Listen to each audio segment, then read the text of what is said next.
Well, right now we're going to jump into the world of HMOs, houses of multiple occupation, and who better to talk to than PT partner, Platinum Property Partners, and I'm joined by MD Emma, who is also an HMO landlord herself. And Emma, great to see you, and it's a good time to dive into the world of HMOs because we restrictions are being eased, we're coming out of lockdown, and we're kind of reeling from almost 18 months of very tumultuous times. I know it's quite a broad question, but how is the HMO market faring?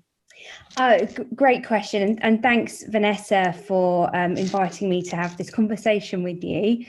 It's been an extraordinary 18 months, as everybody will say. From a Platinum perspective, obviously our network spans just over 1,000 HMOs across the UK. So we've got just under 6,000 tenants in our community. Very fearful in March as to what was last March as to what was going to happen, what was around the corner. We'd never obviously experienced anything quite like sort of a national lockdown before, and we were very anxious about what it would mean as far as the HMO model was concerned. Would people still be able to live together? How was work impacted? What did this mean for our landlords and obviously us as a business? But I have to say, Vanessa, actually, it's proved yet again, actually, the shared housing model, the resilience has been incredibly reassuring. And as I mentioned just before we started recording, actually, the case studies that we've seen come out of the Platinum community, where landlords have gone sort of above and beyond to support their housemates from a well-being, financial perspective, has been absolutely extraordinary. So in a time where we've been sort of being in isolation, being in lockdown, they're very sort of solitary words. Certainly within the Platinum community, we've seen more collaboration and more sort of need for being connected than ever before.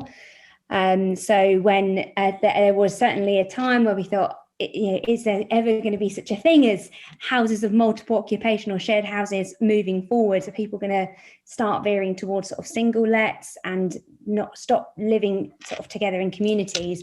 Certainly we've seen everything go in the opposite direction. People are searching actively for more sort of stable relationships. More people are working from home, so we've had to adapt the model slightly there, but certainly from a community perspective, there is a huge amount of demand for sort of community and living with other people, establishing friends and relationships sort of in the home. And especially where people are working from home more, potentially working more flexible hours in the office and sort of home based, we've seen the demand just go absolutely through the roof. The demand level, the type of demand has changed. So we have been adapting over the last 18 months. We are seeing housemates valuing different things to what they were pre-lockdown, such as sort of better equipped garden space, more space for sort of communal working from the home, as opposed to just sort of desks in rooms and that sort of thing. But we've been able to keep up, thankfully, with those changes, and have seen, I've sort of come through the other side incredibly confident, actually, in the future from a shared housing perspective. Well, that's really, really interesting to hear. And one of the priorities that I wondered maybe had changed was people wanting, an ensuite bathroom, for hygiene reasons, I guess. And I've been doing a little bit of research on Spare Room and Gumtree and things like that. And, it's only anecdotal, but it does seem that a lot of people are asking for an ensuite. And that's kind of always been the Platinum model anyway, hasn't it? Yeah, absolutely. Hygiene, top of the sort of priority list for everybody these days, which is not a bad thing at all. Also, though, I would say that affordability is a huge sort of search criteria for rooms. So housemates and landlords having to balance that sort of accordingly is quite important. Certainly, space cleanliness, not just sort of from a bathroom facility perspective, but sort of how regularly the properties are being cleaned, how sort of diligent are other housemates as well. It's all sort of factoring into that sort of decision-making process. So yes, I would say anecdotally ensuite rooms are high in demand. I'd say that they always have been, really. However, there are other factors that sort of influence that sort of final decision. And yeah, it's been it's great actually. We'd always suggest to any landlords having sort of a good variety of sort of offers or opportunities available for tenants, so that you can offer different price points and sizes of rooms with and without en suites. Yes, that makes sense. It's interesting how you said that the community had evolved during lockdown, and I can really understand that. And I spoke to a gentleman, a customer service agent, before lockdown ended, and asked him how he's faring. He said, "I'm in a one-bed flat and I haven't seen anybody for a year. And I can't wait to get back to the office." And he genuinely sounded like he was struggling, and I could understand that. Isolation is extremely bad for our mental health. But in an HMO, you have got 4, 5, 6, 7 housemates, and it's really interesting to hear you say that culture of community is actually developed during lockdown. Yeah, absolutely. As you can imagine, I think there's we've all probably, I don't know about you, kind of had enough a little bit of the media sort of very doom and gloom. There's been a lot of scaremongering, I think, quite rightly so. But if you are in a position where you're suddenly thrown into working from home and you are living by yourself, you're unable to see your sort of friends and family, and perhaps you don't have pets or anything like that sort of to keep you company, I think a lot of people, first of all, don't cope that well with change, and were thrust into this new world, sort of worrying about sort of finances and all sorts of bits and pieces, but then also surrounded by sort of negative press. And I'm not surprised, actually. I'll be really interested to see sort of what the longer sort of lasting impact is sort of socially of what we've been through over the last 18 months. And if you're going through all of that, as we all have been, but you're on your own, I think the last 18 months probably would have been quite a scary place for people. Just simple things like not being able to have coffee with friends, have a beer after work, and just sort of kick back and relax a little bit. Some of the stats that we've seen about people sort of working hours just increasing, where there's no sort of cut off. It's just life is what it is within the four walls. And if you're doing that and coping with all of that on your own, I think that is, I think some people have really struggled with that. And we're seeing, as you say, your friends sort of desperate to get back into the office, or just desperate to get out and meet people again. Fortunately, in the well put together HMOs, that's one thing that people haven't had to worry about. Obviously, it has caused other challenges, such as typically in that sort of accommodation, you can get away with quite artificial relationships. So you're all living together, but you're going out to work every day. You don't have to sort of really love everybody that you're living with. And that's probably been tested sort of on the other side of the spectrum over the last 18 months as well. But certainly we've seen in our sort of community in Platinum that there's been a huge amount of camaraderie. People, houses growing chilies together, or starting vegetable gardens, sort of going out, just walking, sort of as per restrictions together, cooking together, and just kind of trying to keep each other sane. Actually, certainly in one of my houses, a couple of our housemates were put on furlough. Again, really struggled with that from a mental sort of well-being perspective, and just having the other housemates around working from home during the day to give them some sort of grounding has proved incredibly helpful to them. No, it's this really interesting to hear. You mentioned pets, which, there's been a definite direction of travel over the last year or so, certainly from government, looking at how to integrate pets more into the private rented sector. And we know that they do really help with mental health. They've been a great comfort to their owners over the lockdown. And it's interesting to talk about pets in the concept of HMOs, in fact. Do you allow small pets, like maybe a gerbil or a hamster or a small reptile, or would you go slightly larger? And how do you work that in? Yeah, absolutely. I think there's landlords have always got the responsibility to kind of shift and adapt to a very sort of rapidly changing market, and especially where we have seen a lot of breakups actually sort of over lockdown as well. People that were perhaps living with a partner and a pet and now finding themselves looking for different types of accommodation. There is definitely this sort of new population of people that have already got pets that still need housing. So it's a really good opportunity for landlords to respond to that. We do find there is generally quite a lot of fearfulness from a landlord's perspective. Is the property going to get damaged in anywhere in some way, or is it going to cause irritation to other tenants? Our policy in Platinum is to try and be open-minded actually and take each case as it comes. We've seen the largest or most significant sort of sized pet that we've seen within the PPP community has been sort of rabbits and cats. Haven't seen a successful case of a dog working in a shared house for a variety of different reasons, but subject to sort of testing or sort of checking with existing housemates whether there are any allergies or any major concerns. We've certainly seen a real open-mindedness to sort of tenants in situ, welcoming a new person in with a furry friend or a scaly friend.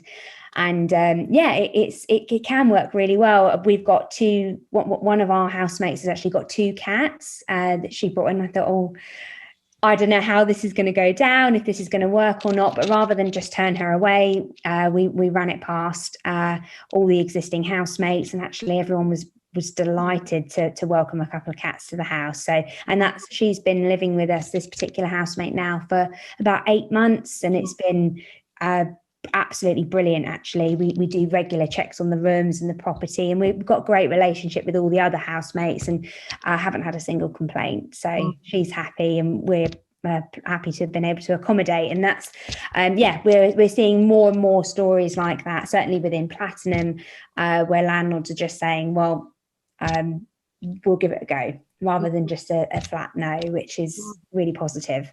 I think it is. And also for the landlord, it could widen the number of tenants that are interested in the room. So it could reduce voids. And also if the tenant knows that they are allowed to keep a pet, there's chances are they'll stay longer, because they know that it can be tricky to rent with a pet in the private rented sector, and probably even more so in HMOs. So I can see it as a good USP, as you say, just to be open-minded and to see what type of pet it is and how it's going to impact on the household and the other tenants, and then take a view. Yes. You wouldn't go so far as to modify one of your houses with cat flaps and things like that? No, we haven't seen anybody go as far as that just yet. Mostly it's sort of house cats that we've seen, certainly within our community. I'm sure as time goes on, modifications may be sort of made more permanent. Sort of a cat flap is absolutely not a bad idea. I think it's just always sort of managing expectations within the house as well. One of the things that we've had to be conscious of is we've got the 2 cats that came with one housemate. Does that mean that everybody can have a cat? So that those are sort of conversations that we have to sort of juggle, but trying to keep it just fair and reasonable seems to have worked really well so far, and the tenants manage sort of the hygiene aspect and the sort of toilet trips and things like that, no problem. Would we consider a cat flap in the future? Potentially. Our houses have been up and running now for about 5 years. We've got double glazing and things like that. But actually, if we were to sort of expand the portfolio, would we consider a cat flap? Potentially. That shows potentially movement, doesn't it? Sort of as to how things are going to sort of progress with time. So we'll see. Yeah.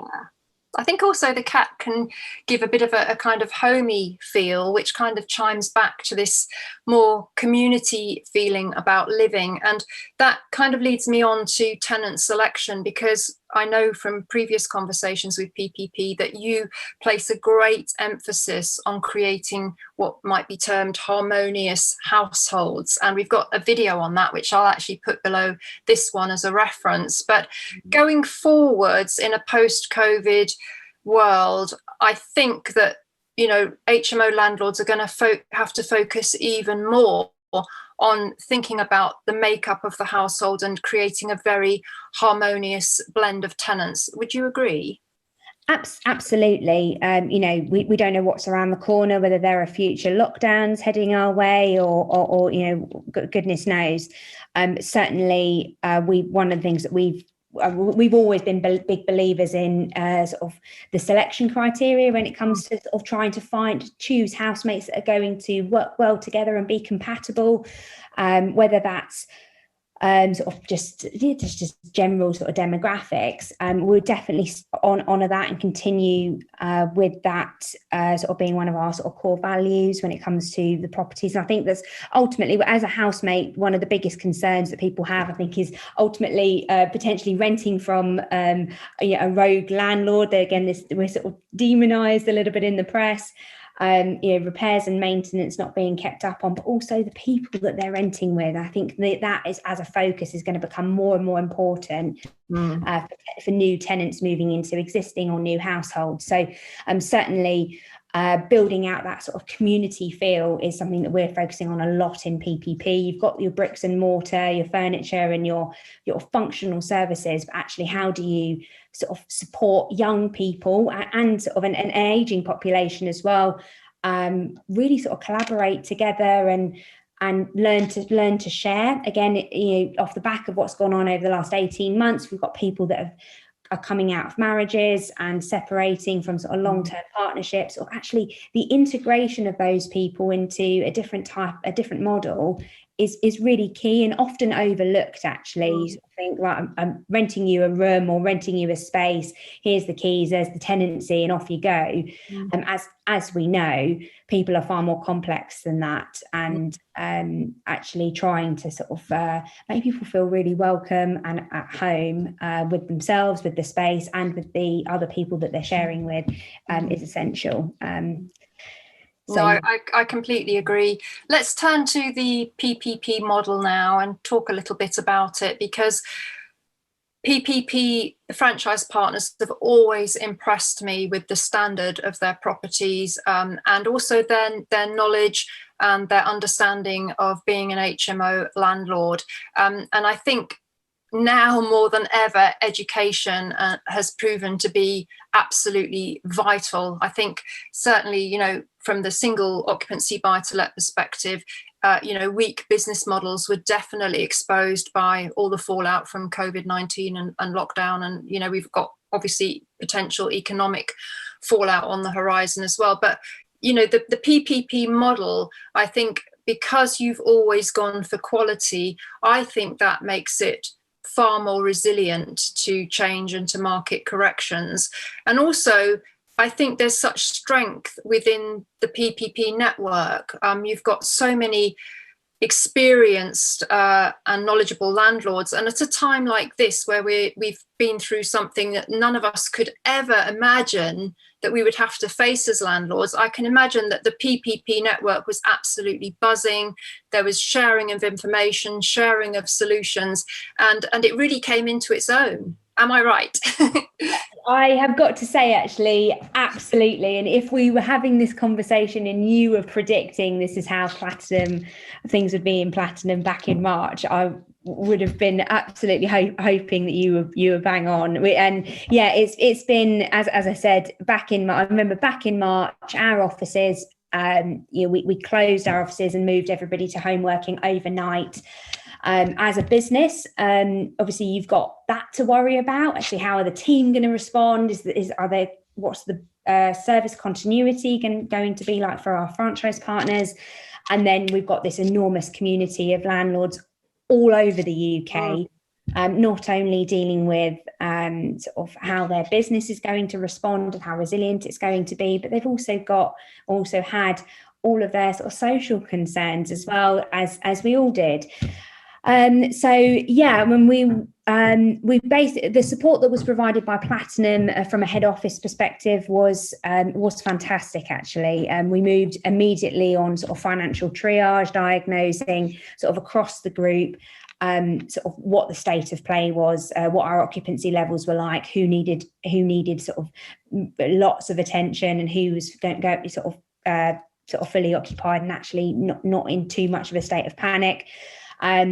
And then we quickly moved to sort of tenant retention and actually looking after the existing tenants that we had, and putting different tiers of support in place, whether it be we were doing sort of yoga sessions, mindfulness sessions for our partners, but also their tenants, right the way through to sort of reboosting occupancy, sort of when the market opened up again, and actually getting back on the wagon, innovating the way that we were communicating with new people in the market looking for housing, and making sure that we were sort of appropriately responding to their sort of new needs.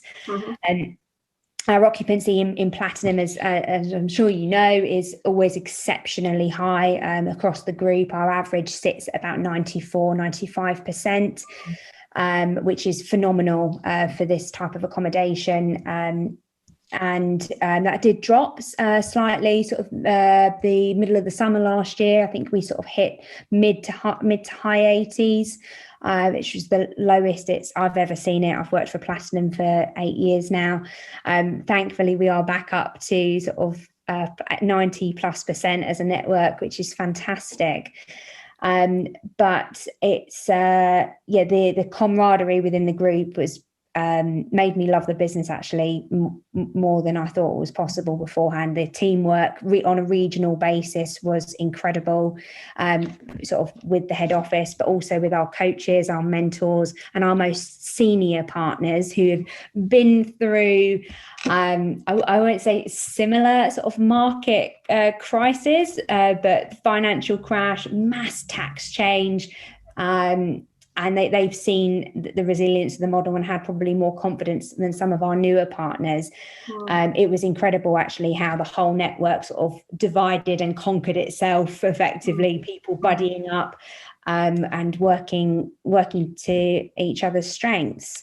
We've shared a huge number of case studies throughout. Just every single week we were sharing successes, challenges. We had expert clinics and expert panels on a regular basis, just to try and feed into the network what was going on, how were people navigating different things.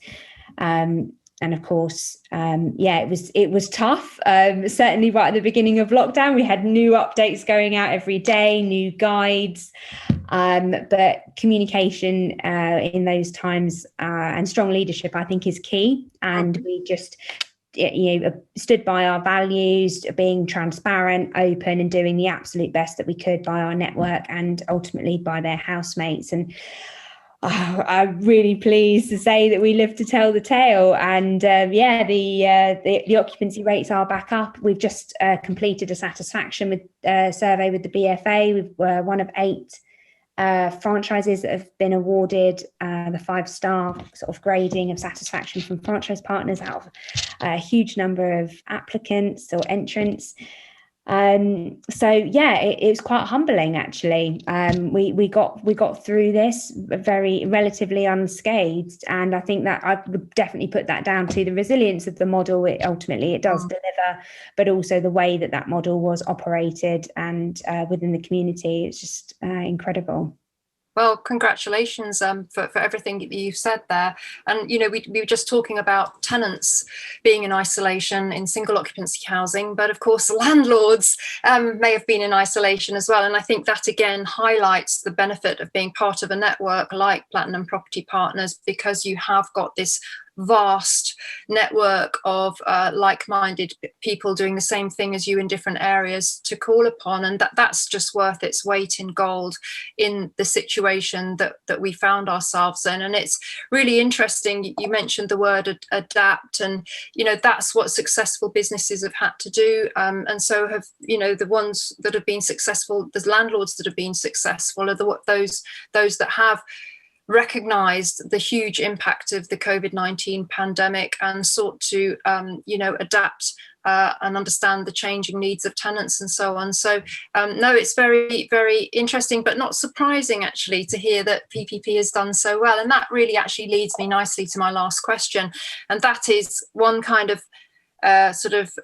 drum I've been banging of late, is that I believe that Covid-19 and all the potential fallout that we might experience through the economic side of things, I think that has massively amplified risks for landlords.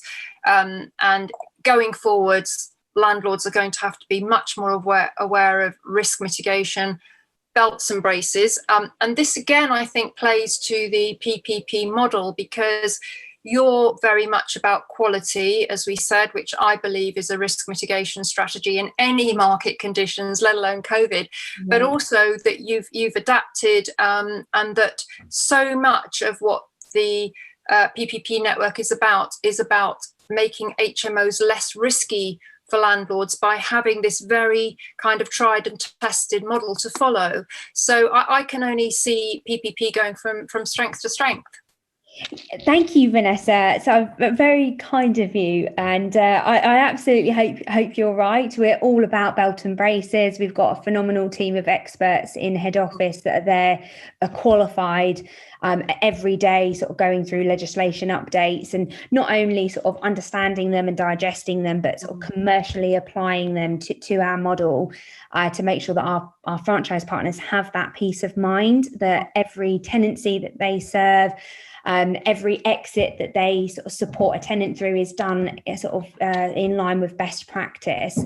And the last thing people want to be worrying about, I think, at the moment is paperwork and administration and sort of the standard of their housing. So there's obviously the tenancy stuff, which is all the paperwork, but then the compliance side from a property perspective.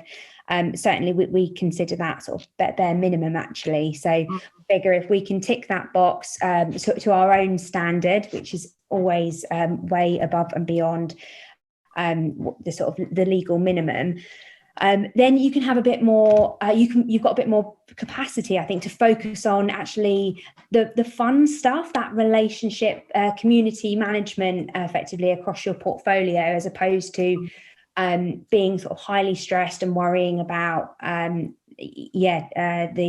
legislation. We've got that covered. So actually, then how do you apply it to make your houses successful, keep your rooms filled, keep your tenants happy, and have a happy life, really? So yes, absolutely, we'll be sticking with the quality stamp that we've always, that quality flag we've always flown. And just doing the best that we can, really, to keep shouting positive stuff out into the industry, and working with people like yourselves, really, to just keep raising awareness and hope that everybody fares well. Well, it's interesting because I speak to a lot of people privately about property, and my kind of enduring advice has always been to start with single occupancy buy-to-let, build a foundation through that before venturing into HMOs, get some management experience first. But if I talk to somebody with very significant funds to deploy into property, there's one exception, and I will say to them, you could jump straight to HMOs. We know they're higher yield, but they obviously come with higher risks. That one exception would be to join Platinum Property Partners, because you're a trusted brand with a very good track record, and you've proven time and time again how resilient your business model is. So that's a personal recommendation from me, Emma, to anybody thinking of getting out into property investment with very significant funds who wants to kind of scale up very, very quickly. I think that the PPP route is the way to go. Thank you, Vanessa. That's a huge recommendation. So thank you. Yes, anybody considering getting into HMOs, absolutely get the right guidance and advice, and obviously that's what we do at PPP. So I'm sure there's plenty of information online if anyone would like to follow that up. Yeah, and you're still doing your discovery days, aren't you? But you're doing them online. Well, discovery webinars, should I say? Yeah, we've got discovery webinars now that run on a regular basis online, and we've got our first face-to-face discovery day later on this month. Everybody's coming down to head office to meet the team, see sort of our space, and find out more about how the model works. So we're hopeful that they will stay face to face. We're a very people orientated organisation, but obviously we'll play it by ear. But certainly looking forward to seeing some really eager clients actually at the end of the month. Fantastic. It's been brilliant speaking to you, Emma. And I have to say, you really are a credit to PPP. I know that you're the managing director, but you're also an HMO landlord. And I think everything that you've said and your insights and your in-depth knowledge just show how professional the PPP landlords are, and that's something that I've always respected whenever I've met a PPP landlord, and you exemplify that. So thank you so much for joining me on this call, and let's meet up more regularly, because we have a lot of conversations about HMOs, and there's lots of people interested in knowing more about how to get started safely and so on. And the whole PPP network is just such a mine of information, and we want to share that more with the PT community. I'd love that, Vanessa. That'd be fantastic. And thank you so much for the conversation today. It's great checking in. So definitely. Yeah, it's been really, really interesting. Thank you, Emma. We'll catch you soon. Thanks, Vanessa. Take care.